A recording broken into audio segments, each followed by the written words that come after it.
So I want to talk today about wallets because that's the business that we're in and Pillar. And if you've been reading the news lately and looking at all the other projects, not just ICOs, but products all over, everybody's got a wallet now.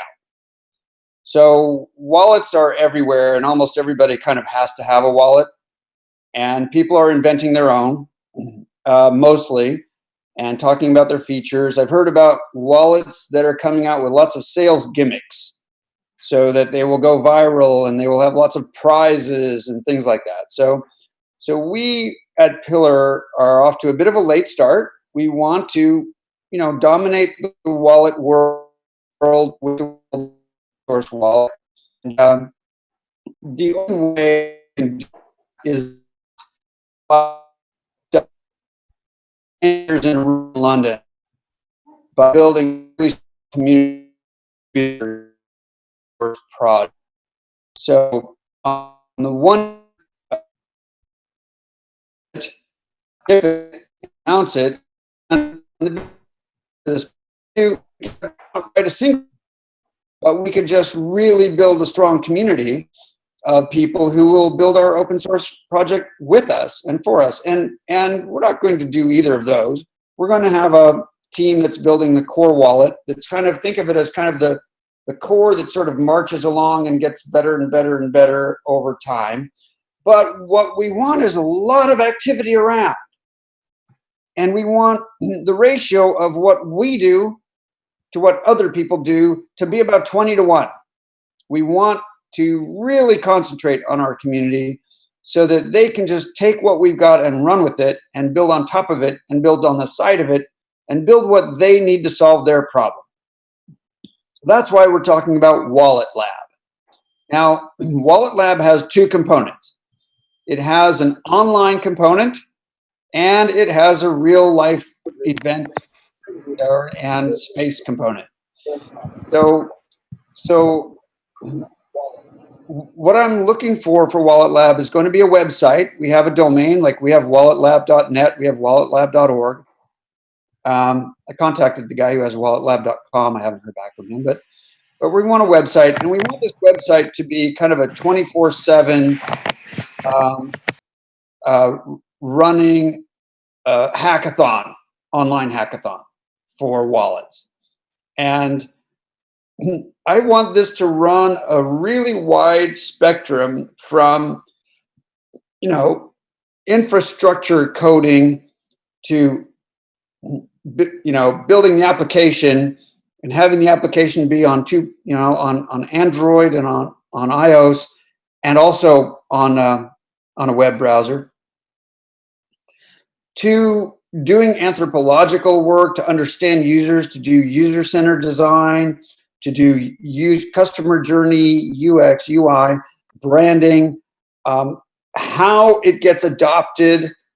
What we want is lots of people contributing so that eventually this thing becomes, this kind of a main thing that everybody can use, but also can adapt for their particular use case and not have to fork it off and take it in a completely, not have to split it. But so we want to maintain the integrity of the core wallet, but we want lots of stuff to happen around it. Eventually, our wallet is going to have a very strong artificial intelligence component, so it can actually be your personal assistant.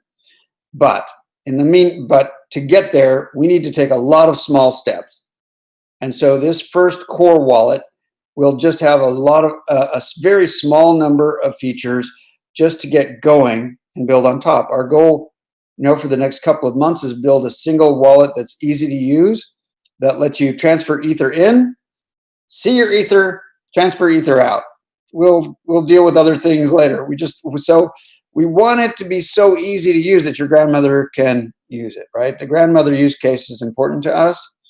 And we want to make it so that you can't screw yourself with this wallet. It won't let you make a mistake. So what you can do with our wallet is very safe and simple. And that's really hard.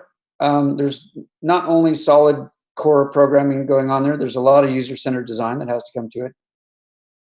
And there's a lot of helping people manage their own security with their keys and things like that.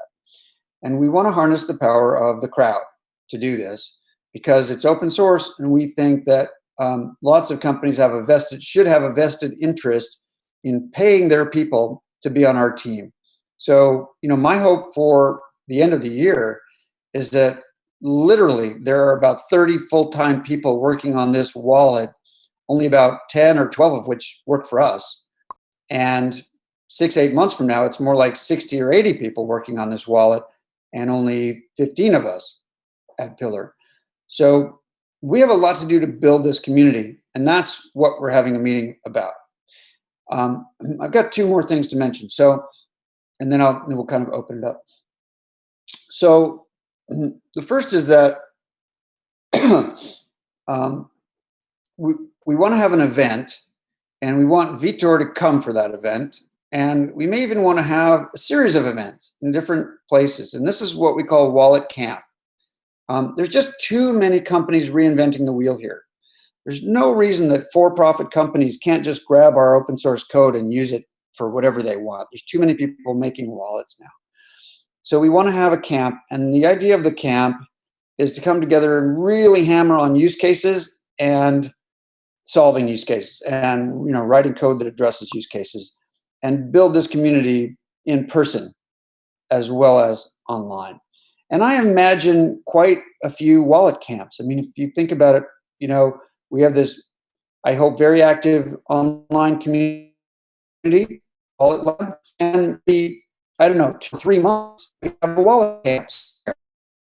In Berlin, could be in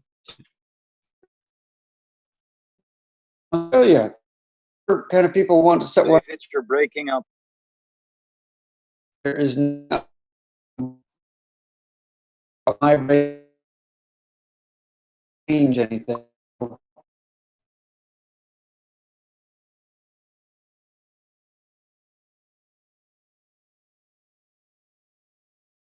Wow. That was crazy. Am I back on? Can you hear me? You can hear you now. Okay. My app just disappeared and came back. I guess Zoom can do that when it doesn't like things. Okay, that's good. I hope I don't disappear forever. We can hear you now. So. Yeah, okay. I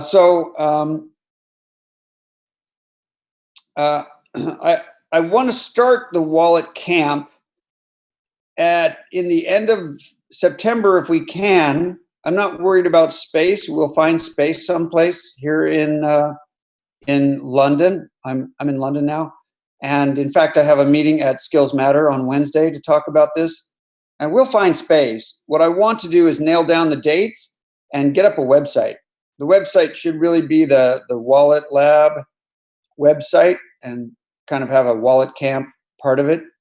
Although I guess we could also get walletcamp.net as well if we want, if anybody thinks that's a good idea. And I want to just try to have a hurry up, call for people to come to Wallet Camp. And it's going to be a lot about doing. I think Vitor at that time, and it's going to depend on Vitor's schedule, but I think Vitor should be able to make a presentation on the overall structure of what we have. By end of September, should be okay. Okay. And by the way, if we keep shipping a lot of wallets and we decide 5 months from now that we want to just completely overhaul it and start from scratch, that's fine. I don't mind. What I want is a lot of shipping wallets and a lot of learning. And so we need help doing these 2 things: building a website, and the website will be kind of an online hackathon running 24/7. We're happy to provide prize money or whatever incentives, get sponsors, find anything else we might need to help us make Wallet Camp a success. It certainly has to be well designed because if you think about lots and lots of code, you want people to sort of rip off code and go do something and say, hey, everybody, come check out what I just did. and lots of designs and maybe prototypes and prototypes and a kind of a design hacking area where we can just, put up mock-ups. It's going to be a pretty big effort to do this website. Now, we have the resources for this. We have the money for this. What we want are people who will, get going on it and build it. And I'm talking to everybody here, everybody on YouTube, everybody on Zoom. Get going on it. And if it makes sense, and if you're kind of everybody's playing well, and it just makes sense, then we're going to hire you. We don't interview people. We don't look at your resumes. We all just work together. And when it's right, but kind of a bunch of us will say, why don't we bring this person on board full time? Mike, is that a pillar T-shirt? May I ask? Can you show that to us? That's amazing. Okay, very cool. All right, I liked it. I still like it. We're going to rebrand, by the way. We will spend some time in. I'll talk about design, I think, a little bit. The contest deadline is coming up in a couple weeks, September 17th on my birthday. And right after that, we're going to start engaging with these designers, give out some awards, and get them working on things. So probably a bunch of designers will get some contract work out of this, and then we'll see from there. It's not a winner-take-all thing at all, and it could very well be that several people who have done good work, we'll ask them to work together to collaborate. Ultimately, once we get 2030 funded, and we have an office set up in London, and our office in London is going to kind of grow from small to medium size over the next 6 to 12 months. We want a design and front end team here in London as well, and we will also want that for 2030. So we're really looking forward to the contest producing some great stuff that will just get people working with us and hire them. So then once we have a really good working online hackathon going, and we get companies involved, and we really want to pitch big companies and explain to them, and we want to make videos. Okay, we'll make plenty of videos saying what's going on here, why you should care, and how you can get involved. There's no reason that companies like Xander's, which it's a telecom, right? So companies all around the world and governments, and especially cities that want their citizens to start using their government services and protecting their private data, should be playing with us. They should be right along, and where we can find a woman in Barcelona, the government to service for citizens using an app. Well, that's great. We'd like to a lot of resources. You're breaking up badly. Oh, what can I do? Can't do anything. Wait, I can quit Chrome. It's about the only thing I can think of to do. Are you close to your Wi-Fi router, or can you plug it on a cable? I actually don't know where it is. I just got into this place yesterday. How about killing your video feed, David? Just go voice. I can. Is that better? Should I? It usually is better if your bandwidth is now limited. it's better without it. Is it better? Now it's better. Okay, I dumped a bunch of dumped a couple apps. I wasn't running that many, but maybe that helped. Okay, somebody is not muted, and I'm getting feedback. Who is that? Okay, all right. So now, so you get the idea. We want to build an online community, and we want to have events, and we want this to be pulled from people. So we want a bunch of people to say, hey, you got to have an event here in Delhi. You need to come over and have an event here in Sydney. We need an event right away in Oslo, wherever, and let's get this stuff going, because we want this to be really big and really important. Now, there's one other important thing, and that's GDPR. GDPR, just for those who don't know, is a set of European laws that are coming into effect next May. I think it's May 25th. And it's very serious data protection legislation coming that will have pretty serious fines. And many companies are scrambling to figure out how they are going to give data privacy to their clients. Now, what the situation with most companies right now is they have no idea what they're going to do. They're trying to figure it out, but they are budgeting now and allocating, money to teams to go get things done here. And what they're mostly doing right now is looking at a bunch of vendors. There are a dozen vendors who will come in and solve your GDPR problem. Okay. The problem there's two problems with these vendors. First of all, they're going to be adding cloud software to your cloud software, probably creating more vulnerabilities, and they're not reducing the concentration risk. And second, once you choose one of these vendors, guess what? You're stuck, right? Whenever they decide to upgrade or upcharge, you're going to be going along for the ride with them. These are private companies. Many of them are venture funded, and they want you to be stuck. So now we're not going to offer open source cloud software to fix this problem. We have a completely different approach, and that is to replace accounts with wallets. And I think almost everyone here understands that concept because you're already wearing Pillar logos on your t-shirt. So I'm not going to go into the details, but it takes away the account problem wholesale. It eliminates the account problem. It eliminates the concentration of assets, and it gives people full control. And by the way, at the end of the day, it makes the accounts less sticky.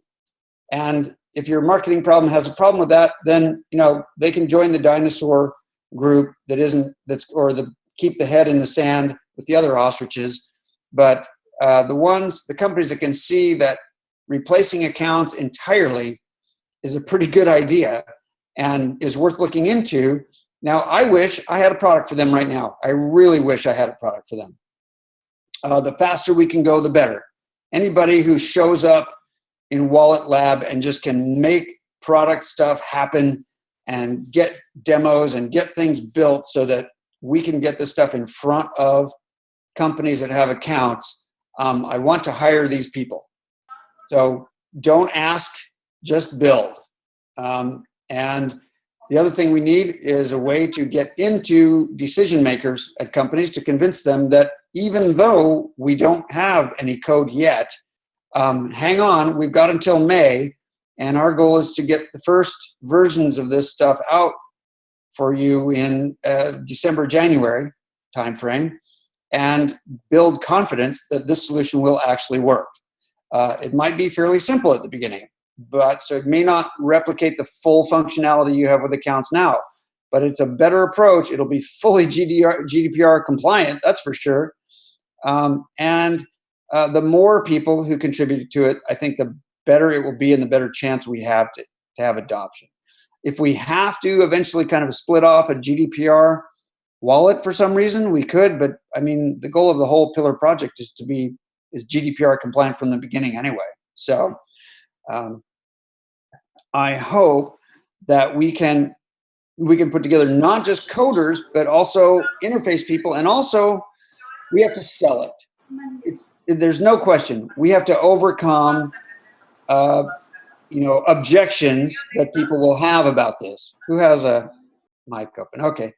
And so one thing I'm very interested in doing is making a video. So I have two approaches to get decision makers at big companies to switch over to our wallet idea.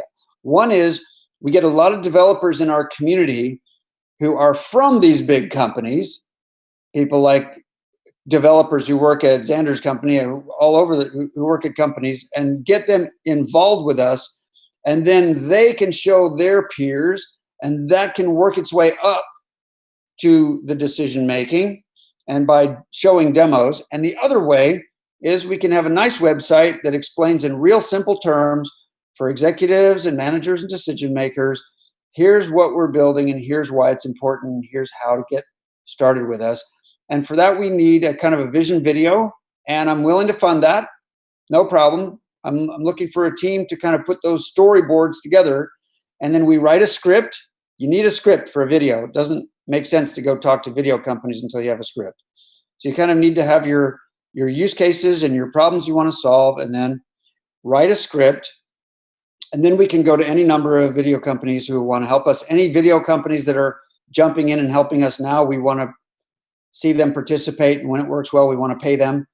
And if not, then we'll go find video companies and ask them to tell us how much it would be.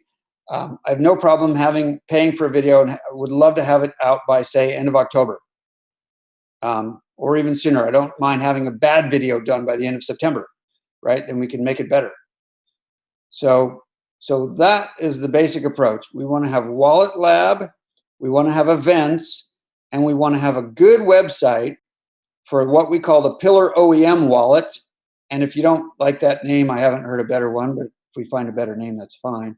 A website just for the Pillar OEM wallet that tells decision makers why they should switch to our crazy idea and how to get started with us. And ideally, they will see the light and start contributing their paying people to work with us to build it out.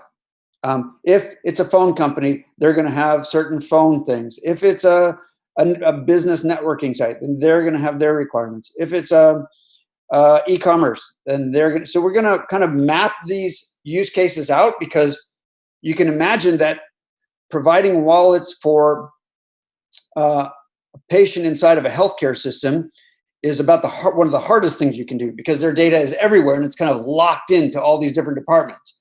On the other hand, something like just an Amazon, an e-commerce site, it's pretty easy. You've just got your method of payment and your things you've bought, and you can just interact with an API and see what you want to see, and then buy things, and then check your shipping status. I mean, there aren't that many. It's pretty self-contained, and there isn't too much personal private data that's really critical either. So we want these use cases that are fairly simple and easy to plug in with our wallet and replace accounts. So we got a lot of work to do on marketing and business development, and we need tools for that. And that tool is going to be this OEM wallet website that we need people to work on. And I have budget for all this. I just want people to get started on it, and then we pay them, as they show that they're moving the needle. So that's my basic thing, and I've got a few people kind of already thinking about this and working on it at Pillar. So I will next open it up to Michael, Shay, and Tomer, and anybody else and Vitor, anybody at Rugi who wants to talk about this next, and then we'll go to the community. Tamer, do you want to go, or do you want me to go? Or you? Go ahead, Michael. Okay. All right. So as David has said, we're looking to get things going as quickly as possible. Quickly. Part of it is building up the website, getting the concepts and the ideas. I posted something on the community about getting the website, or anybody with the tools around the website, which allows us to start tracking submissions of what the different ideas, the different areas, whether it's around anthropological studies, some of the other parts of the wallet. One of the aspects of an OEM or wallets that are going to integrate into somebody's environment is, how does it integrate into their environment? Things of that nature. If we were asking within the GDPR, so it does not roll off the tongue. Concept. We're looking at having systems that then have to be modified to pull user account data. So what are the constraints? What are the things that we need to think about when you get into that type of an environment? You're talking about an integration. Are you looking at microservices that has to be integrated into a customer environment where they're able to modify user account data, or what is the critical information? There's lots of areas around, a lot of the conversation has been around more retail or customer type data. Well, one issue and one area that every business has within the EU is employee data.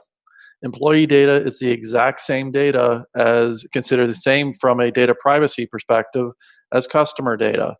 And employers have a lot of data about their employees, addresses, all of social security or tax identifications, bank accounts, all of this sort of stuff. Again, and usually when a company gets hacked, that's one of the things that they usually end up losing is employee information. And that's where you get identity theft and things of that nature, because most businesses don't have tax IDs and things of that nature of their can somebody mute their line? Jude, can you mute your line? Thank you.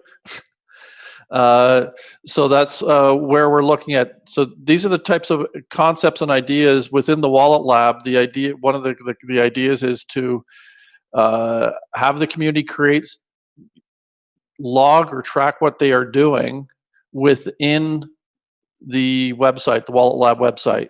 So we have ideas, we know where work is going on, and then allows other people, if they want to participate, to contact whoever's running a particular project and say, hey, can I help out? Can I contribute in your area? This is something, I've got insurance background, I've got a healthcare background, I've got, insert your industry segment here, and then allow them to contribute or come up with a new idea.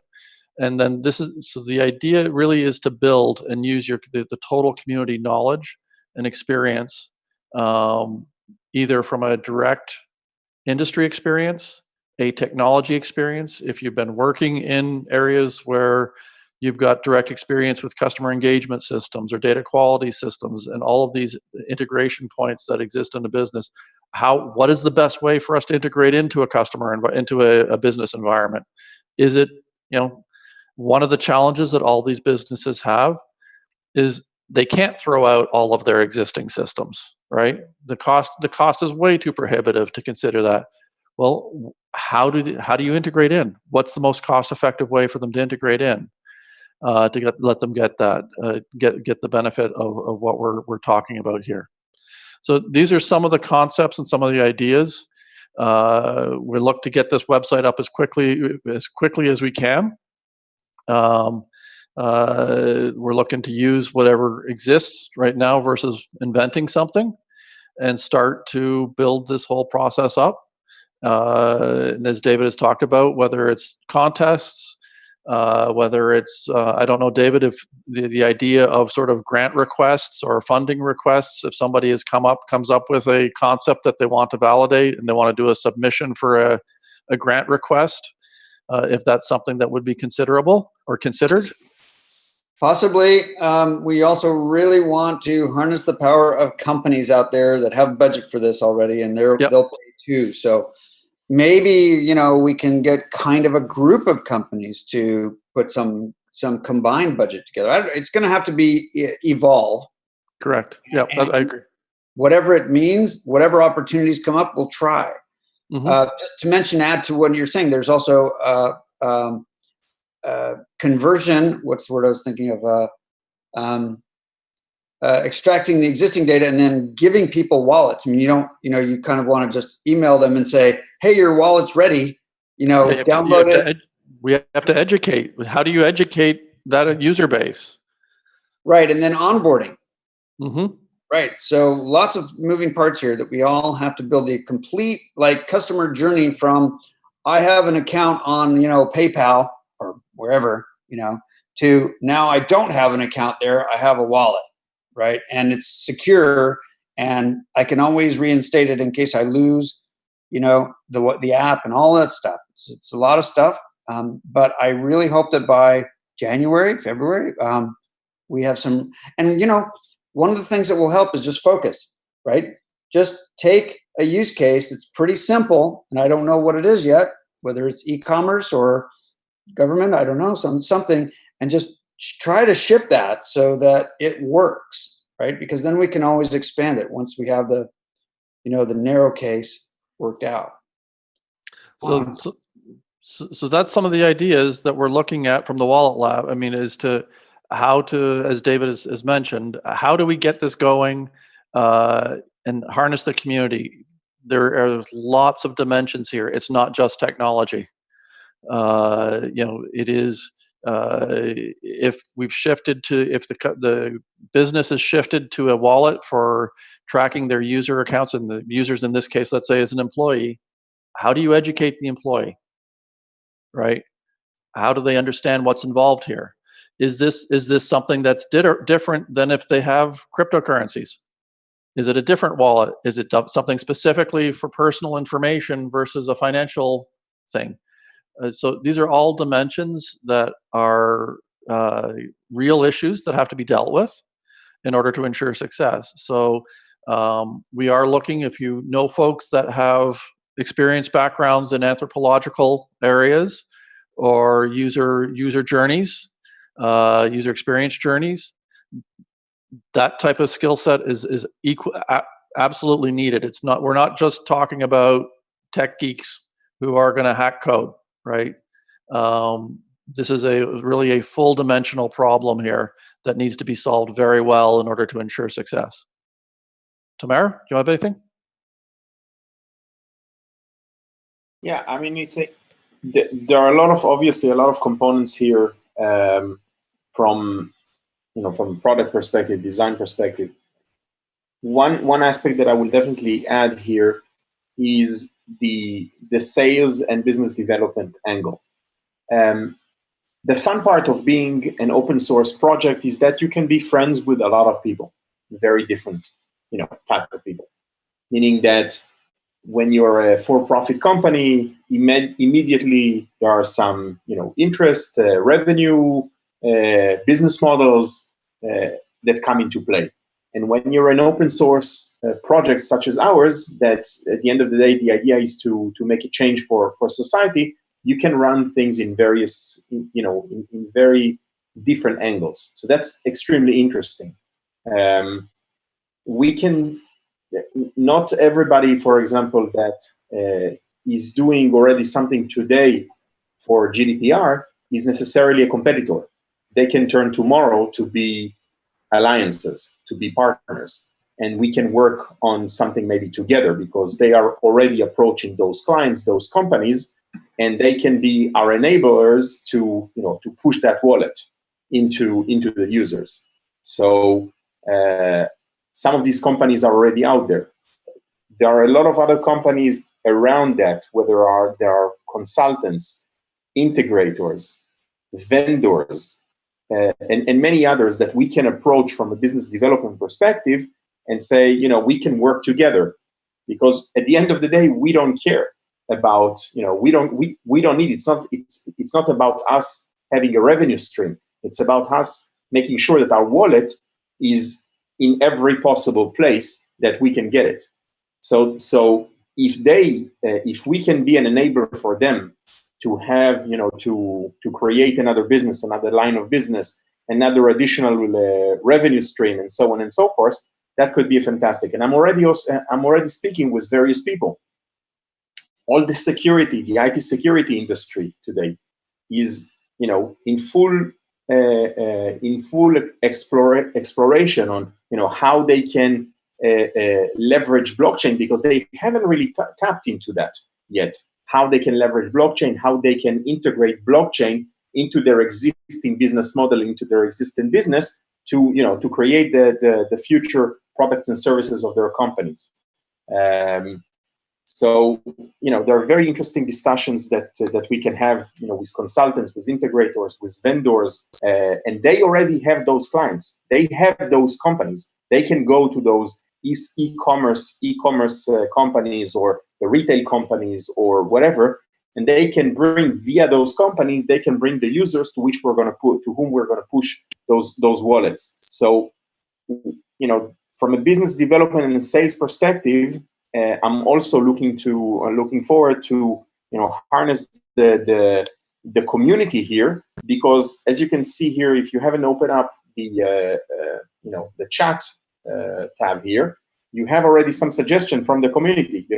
Have you thought about doing something with them? Have you thought about doing something with them, etc.? So And every moment I have a friend, hey, do you think about talking with them? Do you think about talking with them? Let's harness the power of the community and get those ideas. With whom should we be talking to? Because there are a lot of people, as David was saying in the beginning, there are a lot of wallets out there. And in many cases, the wallets are there for, I would assume, for the wrong reasons. Not every company out there should have a wallet. A wallet is a specific focus that needs to be done, and we will prove that, I hope, with the Pillar project, that we're going to develop, the ultimate wallet, turn into the personal data locker that will make basically all the other companies say, okay, why don't we need a wallet? Let's just use the Pillar. So that's one of the things that I'm looking for. Okay, let me just a couple things. First, we don't want to be the bottleneck, so we don't really care who's interested. They should not talk to us. They should just do things. So Correct. The idea of Wallet Lab is many to many, and don't talk to us and ask permission or say, hey, can we do a deal? Just do things, build things, get going, many to many. We don't want to be in the middle. Now I want to talk because Kalia is here, and Kalia has just a wealth of knowledge and connections about identity. And I want to talk to Kalia a little bit. So what I want to open with about identity is that we realize how critical it is. Solving the identity problem sort of once and for all would be a benefit to all people on Earth, right? And we've known this, and it's a holy grail. And maybe the Pillar project will get a chance to take a swing at this, and we certainly will. And maybe we'll be a big part of it. I hope so. But I want to kind of phrase it like this. We've got to build core code now that is going to be very, very simple and not overly complex. So kind of like, this is our competitor right now. Oh, you can see yourselves. Our competitor right now is sort of the Jax wallet, which it's really pretty easy to use. I've got a few complaints about it. I think there's some mysterious parts of this interface, but frankly, they're way, way, way ahead of us at Jax. And so we've got to build some simple software that just works and not get sidetracked. And so I want to ask Kalia if she will help us put together like a working group on identity, because pretty soon, and sooner than later, we're going to need it. And we're going to say to ourselves, we've been going along with this simple thing, and we've got some code working, and we've got a couple versions of the wallet that people like and so forth. And now we've got an identity problem. So I kind of want identity to come in, I don't know how many months from now, but I'd love to have a Pillar working group. And there's tons of resources here. I mean, just behind Kalia, there stands hundreds of people who can make things happen and have thought about this already. So how could we have a working group? And maybe we also need a working group on a lot of the customer experience and onboarding stuff, because that's going to have to slide in later. We can get a little bit ahead of ourselves in these working groups. And then when the core stuff is there, then we're ready to put it all together. So Kalia, tell us a little bit about your thoughts about that. Sure. Thanks, David. So I totally am supportive of this project shipping like working code and getting a wallet thingy that is easy to use, because I'm capable technically, but I'm not in the code. I don't write it. And it's just been a bit overwhelming to even think about trying to use these things. As far as I've been bugging David in the back channel, so I'm excited to be talking to more of the bigger community and joining in a real way about the technical infrastructure standards-wise that the folks focused on user-centric, self-sovereign, distributed digital identity now have in place. And there's actually open standards that were developed specifically around digital identity needs that I actually think are neutral on how you use them for identity, but probably useful for all the things you're talking about, which is distributed key management, to build secure, to have the public-private key storage that you need to have private channels between the individual and everybody they interact with, including other individuals. So there's infrastructure that was designed to think about digital identity, but it's really about building cryptographic tunnels and doing the complex key management that I think all this stuff needs. And so I'm put a bunch of resources in the chat, and I'm hoping that those of you who are more technical can kind of dive in and see how that stuff that's already been developed and does not need to be reinvented for this project can be adopted and used and complementary. Very cool. So I'm happy to be wondering, a resource and a bridge between your world and the digital identity world that I've been in and leading for the last 12 years. so could you help us put together like an identity, community that can make a lot of progress without being bogged down by waiting for our code, but then find ways to dovetail in as we have releases and builds? Sure, I'm happy to work with folks who are interested. And I mean, I would say that the resources that I put in the chat are the starting point to specifically look at the DID work and the specifications there and the DDO work. But whatever works in terms of helping bridge, I'm open to being a part of it, David. Cool. Do you want us to put this text that you put in, do you want us to paste that into YouTube as well for people? Because people on YouTube can't see it. It's okay. Yeah, it's okay. She said it's okay. Jack, can you put that on YouTube? Okay, okay, so let me now, before we go to questions, let me just open it up to the people here. If anybody wants to volunteer, say, start, it's about doing. So talk to me about doing, anybody. Well, I want to add something on the GDPR subject based on the current things we're doing right now at KPN. So one of the big problems with the GDPR is that companies actually have to know where their private data is stored. So for instance, if you have customers, the data of those customers are stored somewhere, but in most companies, those are not stored in centralized places. So they're in different systems across the company itself. And well, if you're in a sort of a bad spot, that data is also at other companies as well. So before you can start thinking about solving the GDPR problem, you first have to identify and know where this data is located.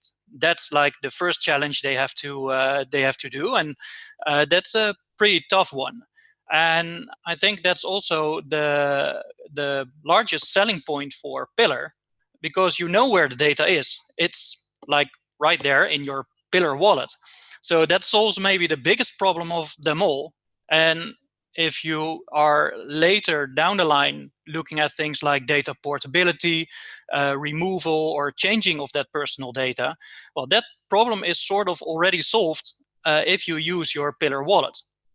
So just for the sort of sales argument, maybe it's good to keep that one in mind and put that on top of the website, because probably the companies who are looking into GDPR legislation right now, they find the first problem they're facing is, where is my data? And that's like the thing they're realizing right now. Before they actually can start solving the problem, they have to find the problem first. So maybe that's a good one to keep in mind and to promote, especially for Pillar.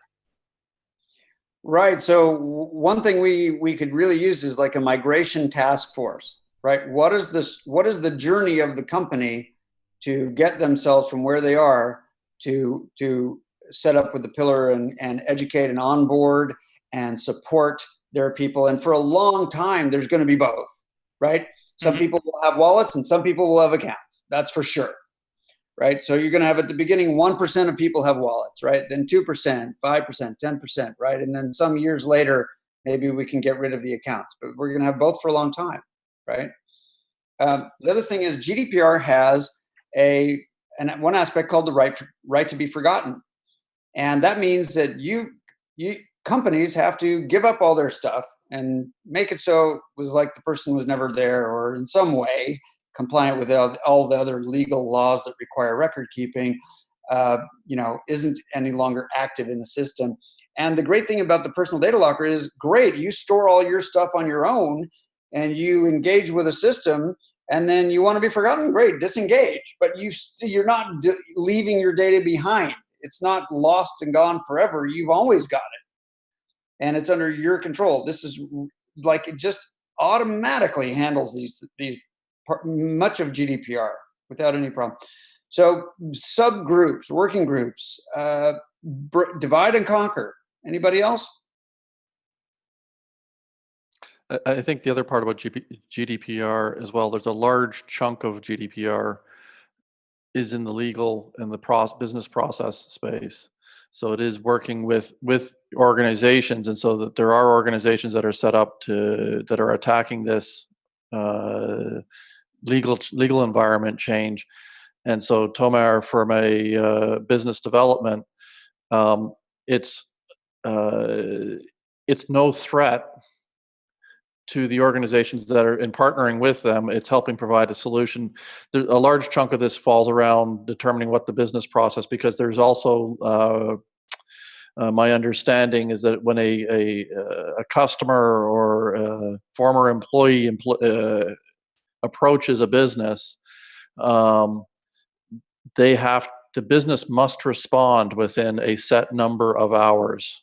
It's like 24, 48, 72 hours. And the way the regulation is written right now is that they can actually approach anybody in the business, not the chief data protection officer. They could, if they knew someone who worked there, they could send an email. So there's a lot of other areas around this. So I think that we need to be very focused on what we are focusing on. We want to augment teams or organizations in providing a very strong technical solution to solving the problem. But they are also, the one thing about any of these types of organizations, they're looking at it from a pure business standpoint. They're looking at the consulting and the legal advice that they're giving. We're not, in a business partner perspective, we're helping them achieve that goal. We're not trying to replace what they're trying to deliver. Okay, others on the immediate screens here? Yes, maybe I can, if I may, I'd like to add a few points.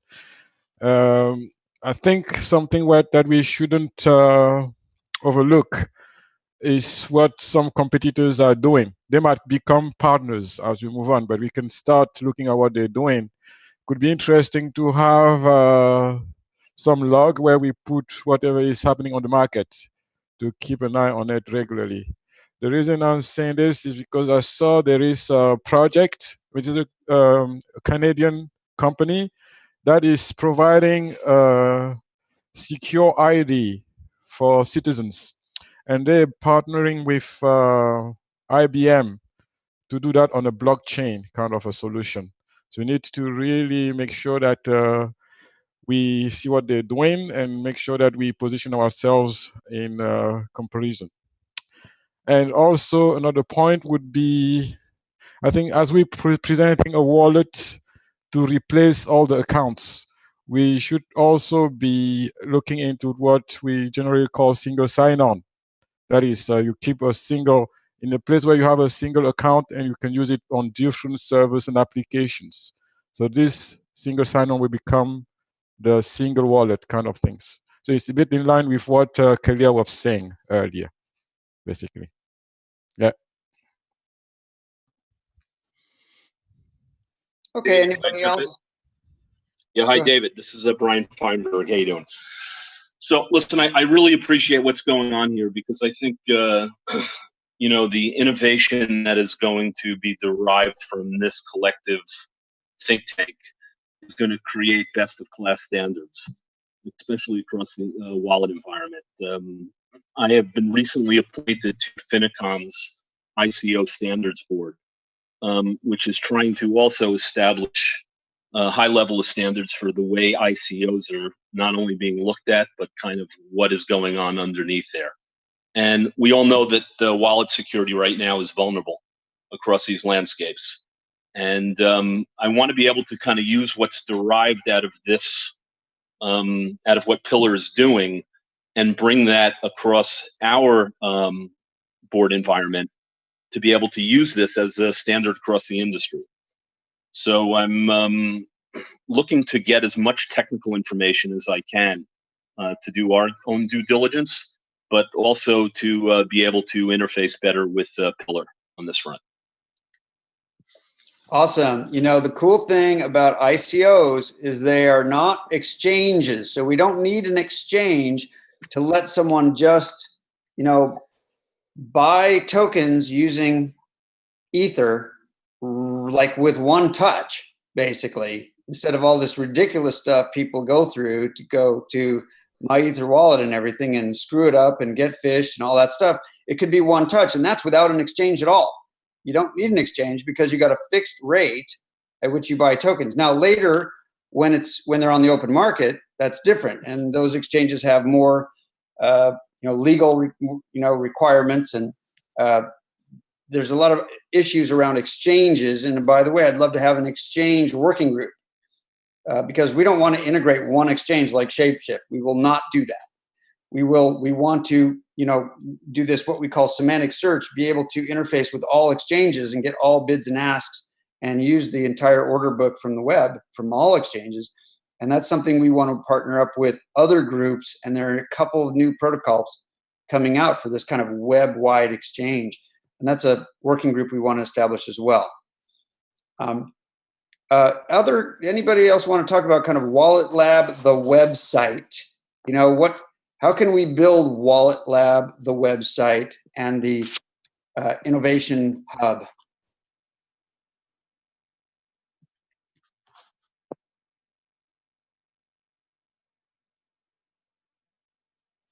Anybody else?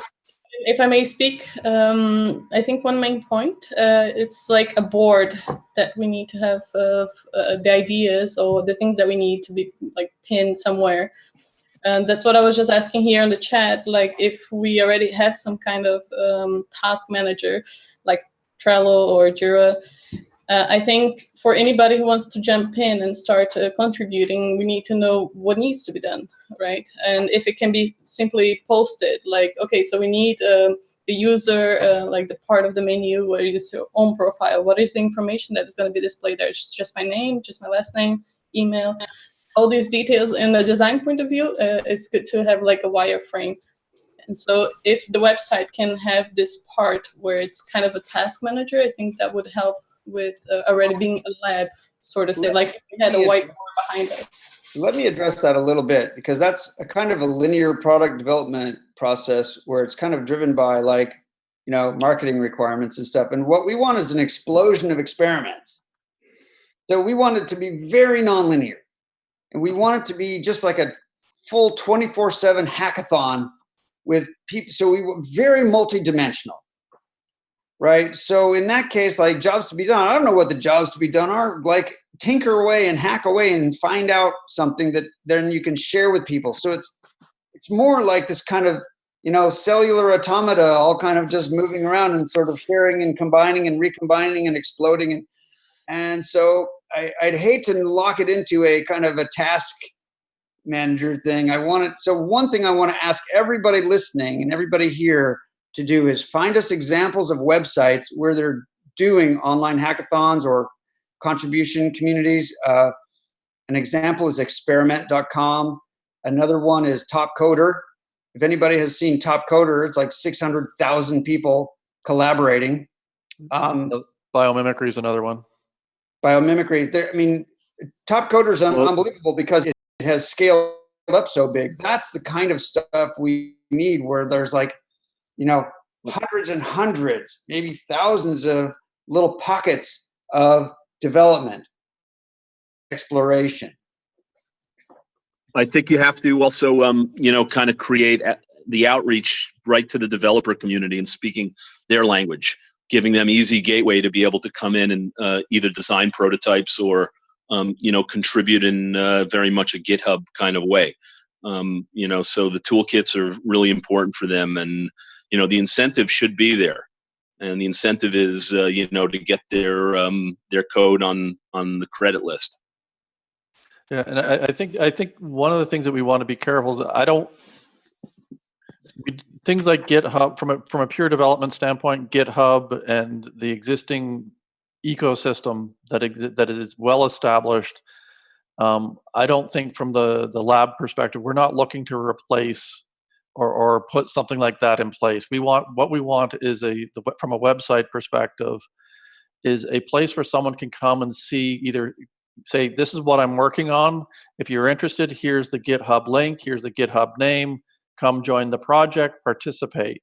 Here's a description of what it is. But, or if you want to apply for funding or do something like that, or any of those sort of things, that would be where the Wallet Lab website would come from, would sort of hold its position. But we don't want to replace code repositories, automatic testing environment. There are existing tools that exist that work very well on that, and so that's not the objective here. Sorry, Vitor, you want to tell us about GitLab?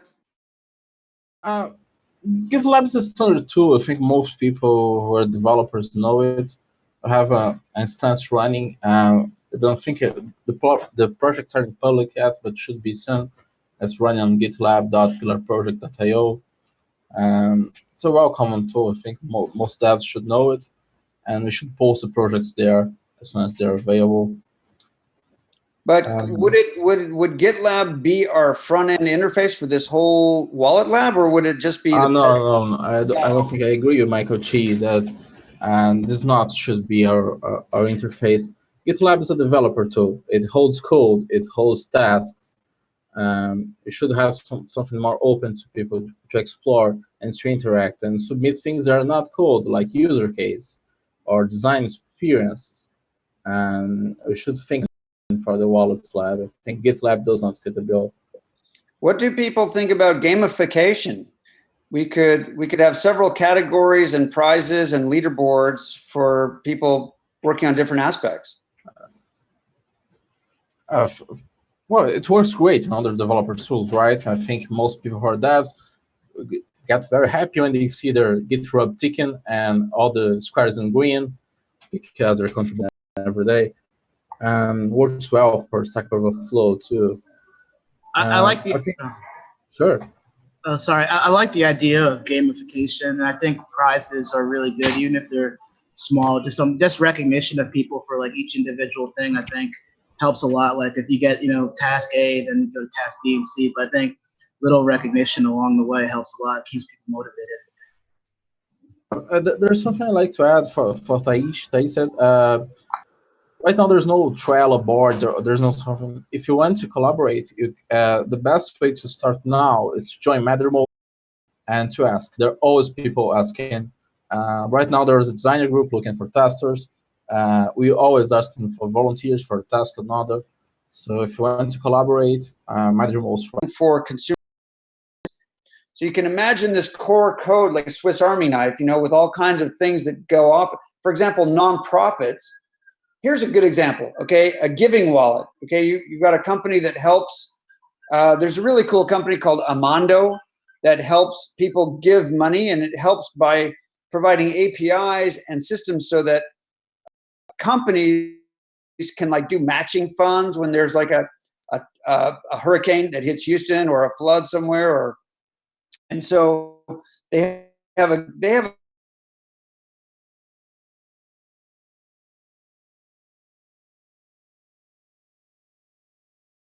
use a giving wallet, and the wallet will let you do all your trading and whatever else, but also it makes it really easy to give money to something. Well, that's a very different thing from an insurance company that wants its customers to have wallets, right? And so it's very much the same core code. but with different modules put on, right? We don't want to the So can I follow up question for that?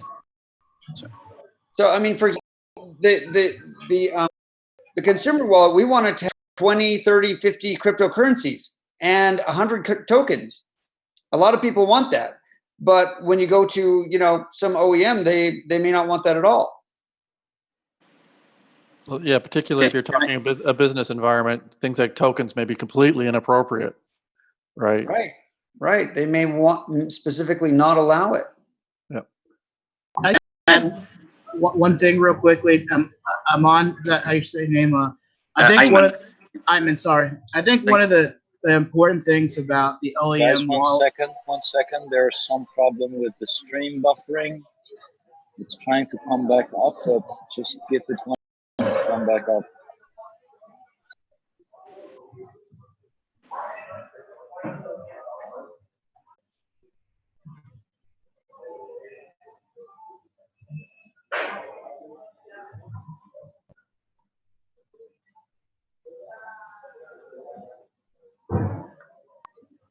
Okay, it's starting to become green again from moment to moment. I don't know what's happening, but just jumping up, jumping down in bandwidth.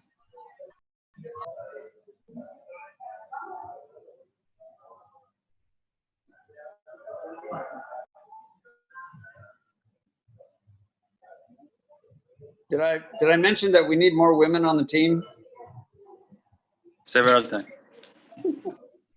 Help! That's what I'm doing. That's my part. Okay, go make. Anyway, let me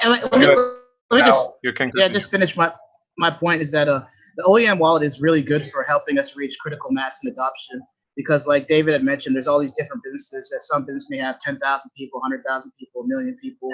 And if they use, they bring it to their people, then their people get the experience of dealing with the digital wallet.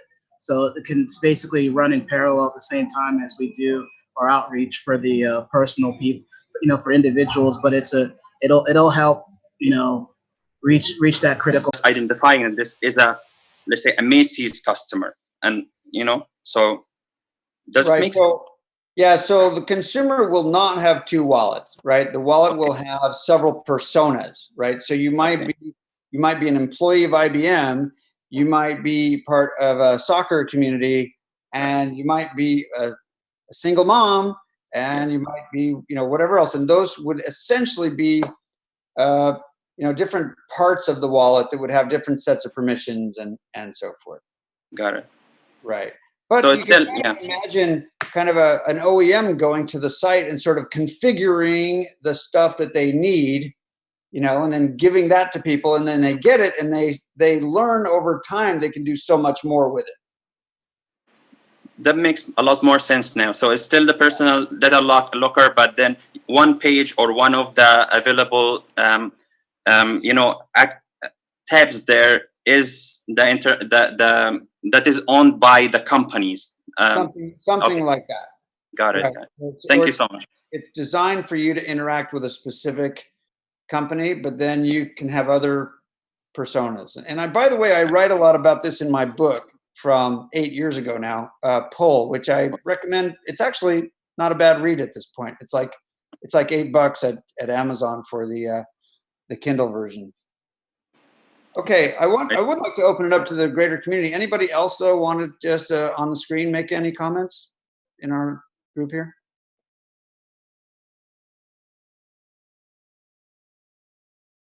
Okay, Jacek, what do we have? Anything from the YouTube community?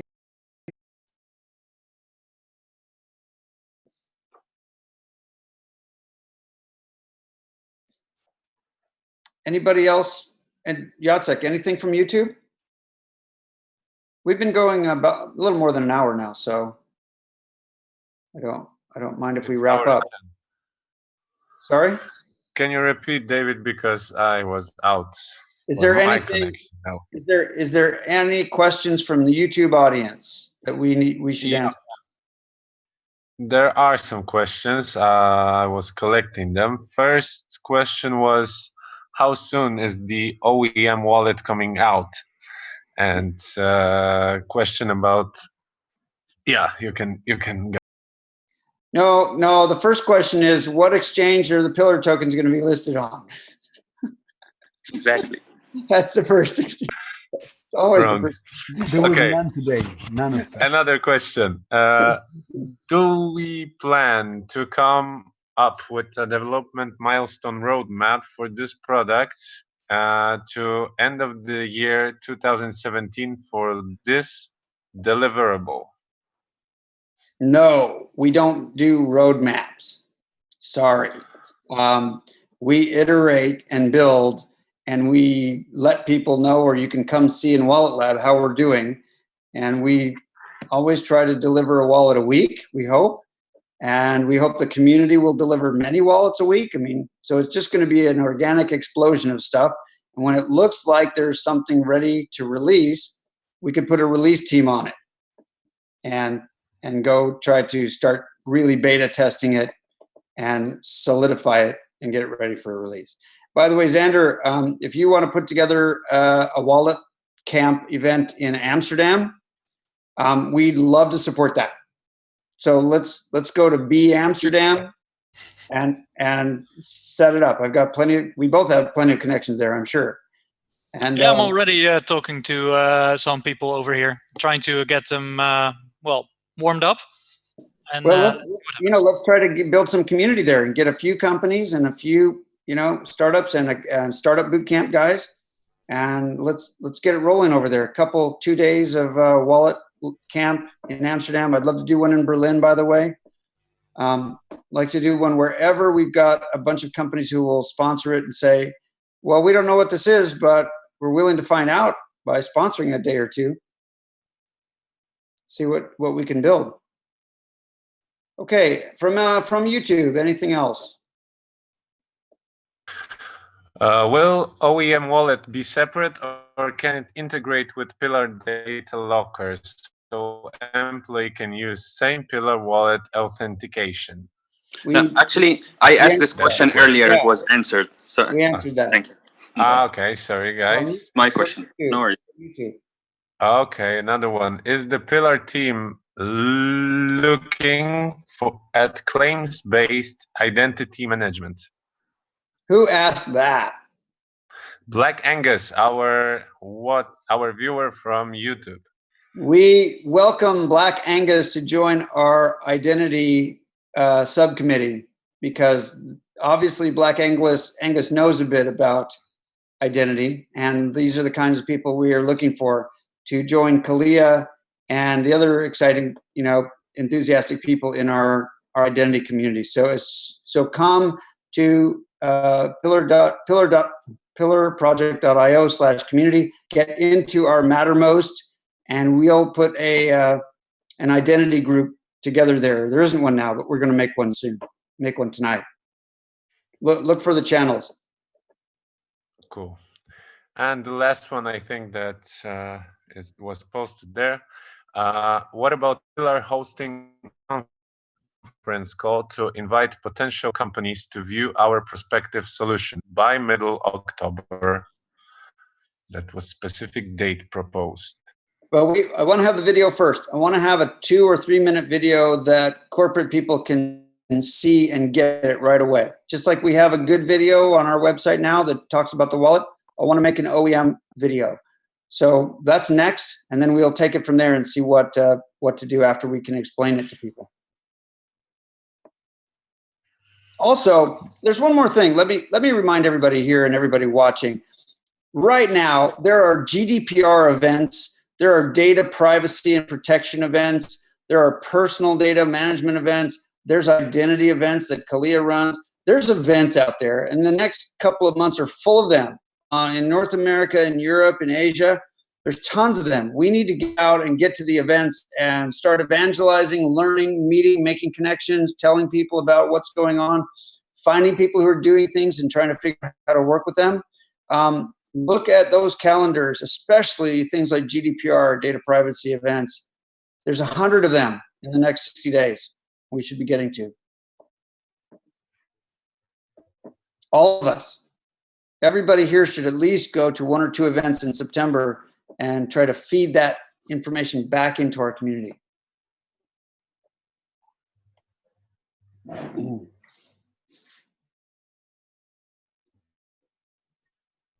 Yeah, I know about recording. I don't want to be the Zoom guy anymore. Someone else please take over. Actually, I tried it once and I wasn't able to figure it out, so I'm sorry.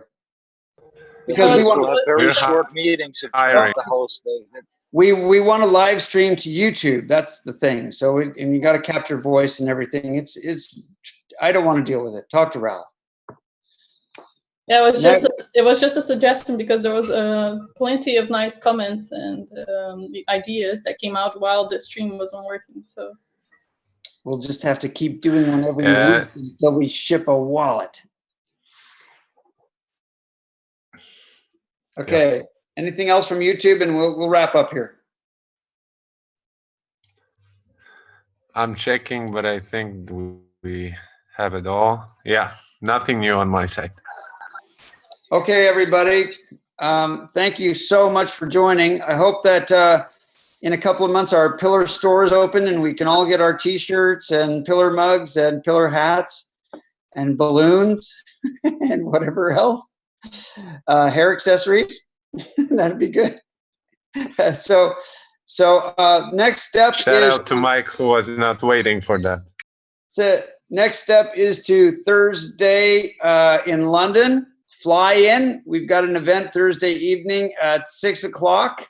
Check our meetup. Start your own meetup in your own city. And trust me, we're going to get this rolling. So we're going to see you in the community, and we're going to have more events just like this. Probably within about 2 weeks, we'll have another one, and just keep it moving.